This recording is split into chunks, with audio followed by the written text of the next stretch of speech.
and welcome back to TMOC United. This week we are going to be sharing our coming out stories. So I first came out as liking women when I was 14 years old. I told my friends, they were all quite supportive. I told my mom in not a great way. She had like 15 minutes at home and before she had to leave, and I told her then because I knew she had to leave, and that probably wasn't very nice, but I was 14 and this, it's in the past. I was out to everyone pretty much by the time I turned 15. I dated a girl that year, so anyone who didn't know kind of figured it out then. And I thought that was who I was, that I was a lesbian, because I didn't understand anything about being trans or what it meant. My knowledge came from Jerry Springer and similar poor representations of trans people and mostly trans women, so I didn't understand what it was actually like to be a trans person or anything about gender dysphoria. At 16, I went to a camp for LGBTQ youth and their allies, and it was there I met trans people and realized that a lot of what they were describing fit what I was feeling and my experiences. So I started doing a lot more research and thinking about my gender, and it was a lot of epiphany moments. I started coming out to my friends as questioning my gender that summer of when I was 16, and by the end of September in 2010 of my grade 11 year, I was out to everyone, my family, my close friends in the school administration, and then by about a month later I was able to be out publicly after my school allowed me to be recognized as male there. I changed my name on Facebook for anyone who did not know before then.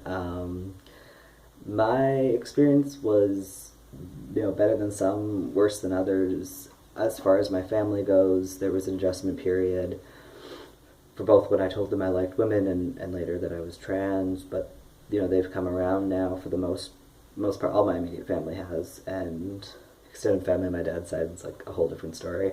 But yeah, everyone who's close to me in my family has totally accepted me for who I am.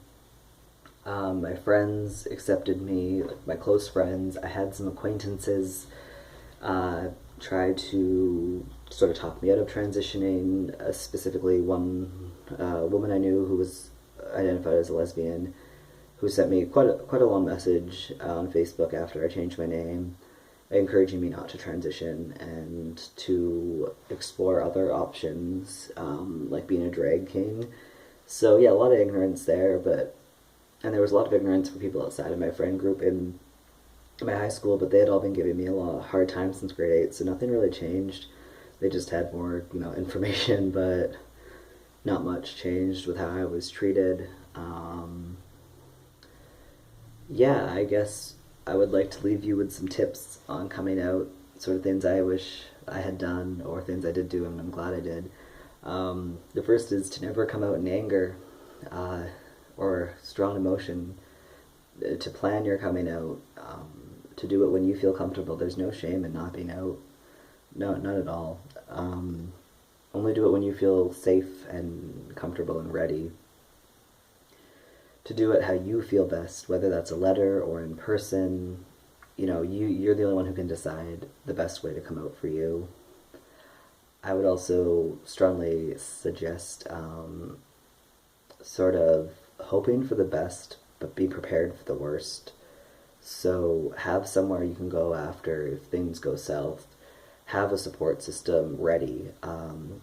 Obviously, I hope no one ever has to leave the situation they're in or need a strong support system, but it happens and it's good to be prepared. Yeah, no, you're not alone in coming out. It's scary for everyone, but it's done, and I mean, if it's what you need to do, you'll feel better after. It really, if this is such a cliche, but despite the hard next steps of transitioning, telling people took a huge weight off my shoulders. So yeah, thank you for watching, and I'll see you in 2 weeks. Bye.